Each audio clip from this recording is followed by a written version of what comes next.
Doctor رسول بخش صاحب، آپ کی نظر میں پی ٹی آئی کا یہ احتجاج کارگر ثابت ہوگا؟ کوئی نتیجہ نکلے گا اس کے؟ دیکھنا یہ چاہیے کہ مقاصد ان کے سامنے کیا ہے اس وقت۔ مقصد یہ ہے کہ قانونی، آئینی، جمہوری جائزیت کے بارے میں سوالات اٹھائے جائیں، اور وہ سوالات اٹھائے جاتے ہیں کئی فورمز پر۔ سب سے بڑا فورم تو ایوان ہی ہے، اس کے اندر وہ اٹھا رہے ہیں، لیکن اس کے ساتھ ساتھ جہاں کہیں پاکستان کی سیاست کے بارے میں مکالمہ ہوگا، وہاں پی ٹی آئی کا موقف بالکل واضح ہو کے سامنے آئے گا۔ اس کے ساتھ ساتھ جو عوام کا میدان ہے وہ اس کو کھلا نہیں چھوڑ رہے، وہ اس کو دھیمے دھیمے آہستہ آہستہ اس عمل کو وہ جاری رکھیں گے، تاکہ میڈیا میں بھی، دنیا میں بھی اور عوام کی نظروں میں بھی جائے کہ تحریک انصاف نے اس موجودہ حکومت کو اور انتخابات کے نتائج کی درستگی کو ہرگز قبول نہیں کیا، اور اس کے بارے میں ان کا جو احتجاج ہے وہ اگر پاکستان کے مختلف شہروں میں ہوتا ہے تو اس وقت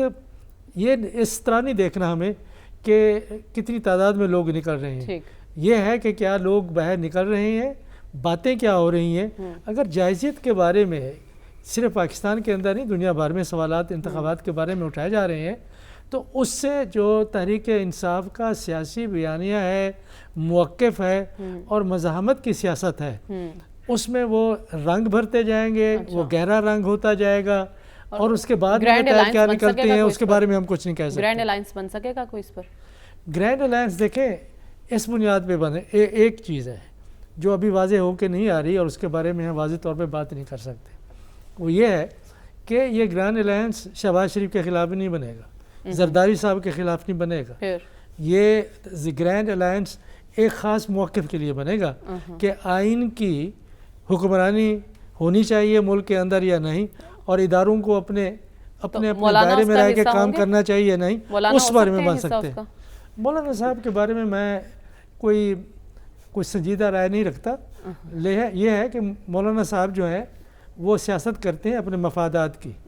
نہ وہ مذہب کی سیاست ہے، نہ نظریات کی سیاست ہے، نہ آئین اور جمہوریت کی سیاست ہے۔ ان کی قابلیت اور اہلیت سب سے بڑی ان کی گفتگو کی ہے، اور وہ جو زبان استعمال کرتے ہیں، جو محاورہ استعمال کرتے ہیں، جو ان میں خود اعتمادی ہے، وہ کمال کی ہے، وہ اپنی سیاست کرتے ہیں۔ دیکھیں یہ کہ میں تو ان کے والد محترم مفتی محمود صاحب کے جلسوں میں جایا کرتا تھا، اور ان کا بڑا معتقد بھی تھا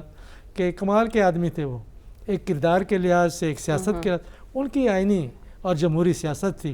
کہ جب بلوچستان کی حکومت کو ذوالفقار علی بھٹو صاحب نے چلتا کیا تو وہ چیف منسٹر تھے، وزیر اعلیٰ تھے، انہوں نے کے پی کے انہوں نے استعفیٰ دیا، اور وہ مزاحمت کی سیاست انہوں نے کی۔ میں نے تو مولانا صاحب کو مزاحمت کی سیاست صرف کچھ جماعتوں کے خلاف کرتے ہوئے دیکھی ہے، میں نہیں سمجھتا کہ وہ اس موقف پہ آئیں گے جس موقف پہ، لیکن یہ گرینڈ الائنس میں نہیں سمجھتا کہ بنتا نظر آ رہا ہے۔ ٹھیک ہے، اور آپ مولانا سے بھی آپ اتنے امپریس نہیں ہوئے، آپ کو لگتا ہے رسول بخش صاحب کہ وقت کے ساتھ ساتھ پاکستان تحریک انصاف چھوڑ دے گی اس معاملے کو اور امور مملکت آگے چلتے رہیں گے، یا پھر دھاندلی کی دھول اڑتی رہے گی اور امور مملکت چلتے رہیں گے؟ میرے خیال ہے دھاندلی کے الزامات کہ اگر وہ تحقیقات کراتے ہیں جس طرح تحریک انصاف چاہتی ہے، اور نتائج حکومت کی مرضی کے خلاف مرتب ہوتے ہیں، تو حکومت تو پھر اپنا وجود قائم نہیں رکھ سکے گی، اکثریت نہیں رکھ سکے گی، وہ اپنی تباہی کا بندوبست کیوں کریں گے؟ اور جو کچھ پہلے ہوا ہے اس میں کوئی زیادہ لوگ معصوم اس میں نہیں ہے، سب لوگ جانتے ہیں کیا ہوا ہے۔ تو اس وقت جو ضرورت جس بات کی ہے کہ تین کام تو آسانی سے ہو سکتے ہیں۔ کیا؟ پہلا ہے کہ آپ گورننس کو بہتر کریں، کہ آپ کے لیے ایک ضلعی انتظامیہ موجود ہے، تحصیل کی سطح پر ہے، آپ مقامی حکومتوں کو بنائیں، ان کو آپ اقتدار منتقل کریں، اور ہر ادارہ ضلع کا، صوبے کا صحیح طریقے سے عوام کی فلاح و بہبود کے لیے کام کرے۔ اور یہ ہماری جو نائب وزیر اعلیٰ صاحبہ ہیں مریم نواز صاحبہ، وہ اگر اس طرح سے کرتی ہیں یا باقی صوبے کرتے ہیں، تو بغیر پیسہ لگائے ہوئے آپ عوام کو ریلیف دے سکتے ہیں. ٹھیک ہے. یہ بھی ایک قسم کا ٹیکس ہوتا ہے عوام کے اوپر کہ ان سے رشوت لی جا رہی ہے, ان کے کام نہیں ہو رہے, روزانہ جا کے کچہریوں میں دھکے کھاتے ہیں, اس کے اوپر بھی تو پیسہ لگتا ہے یا نہیں لگتا ہے. دوسرا کام جو کرنے کا ہے نا, یہ ہمیشہ سلمان غنی صاحب بات کرتے ہیں, میں ان سے معذرت کے ساتھ تھوڑا سا اختلاف کرتا ہوں کہ چارٹر آف معیشت جو ہے اکانومی کی ضرورت نہیں ہے. جو بھی حکومت اقتدار میں آتی ہے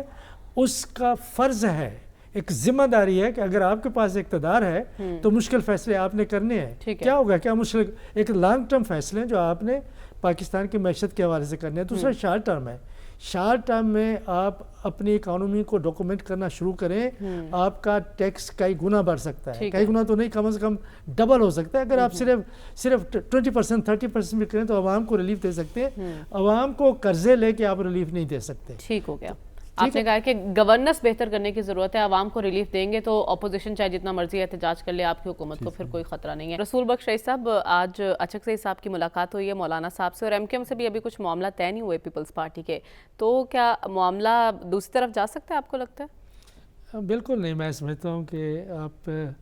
اگر آپ نے مٹھائیاں تقسیم کرنی ہے اسد زرداری صاحب کے لیے تو ابھی سے آپ خرید کر کے رکھنا شروع کر دیں, مہنگی نہ ہو جائے, تو بنیں گے تو وہی. لیکن تحریک انصاف نے جو ایک موو کی ہے سیاسی طور پر کافی مؤثر لگتی ہے,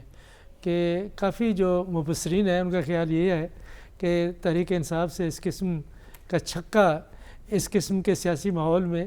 کوئی مشکل نظر آ رہا تھا, لیکن آخر انہوں نے ایک لگا ہی دیا ہے, اور اس سے ایک محاذ بن سکتا ہے, اور اس محاذ میں کئی رنگ ہو سکتے ہیں. تحریک انصاف نظریاتی طور پر وہ جماعت تو نہیں ہے جو نظریات سمد اچکزئی صاحب کے ہیں اور یا ان کے والد محترم کے تھے, لیکن یہ ہے کہ اس سے ایک جو پختون قومیت پرست ہیں بلوچستان کے اندر, خیبر پختونخوا کے اندر, وہ زیادہ پرجوش ہوں گے, زیادہ متحرک ہوں گے, اور ان کا رجحان بھی ایک تحریک انصاف کی طرف کہیں زیادہ ہوگا. یہ سمبالک سے زیادہ ایک بہت بڑا سیاسی پیغام ہے اسٹیبلشمنٹ کے لیے اور پی ایم ایل این کے لیے, کہ تحریک انصاف کن کن گروہوں کے ساتھ, کن کن جماعتوں کے ساتھ, کن کن تحریکوں کے ساتھ اپنے آپ کو ایک بڑے اتحاد میں شامل کر سکتی ہے. تو یہ ایک اچھی موو ہے, ایک مؤثر موو ہے ان کی طرف سے اپنی مزاحمتی سیاست کو زیادہ چمکانے کے لیے. لیکن یہ ہے کہ جنہوں نے الیکٹ ہونا ہے وہی ہوں گے. مجھے تو نہیں نظر آتا کہ سمد اچکزئی صاحب سلیکٹ, محمود اچکزئی صاحب سب کا اتفاق ہے کہ آصف زرداری صدر بن جائیں گے.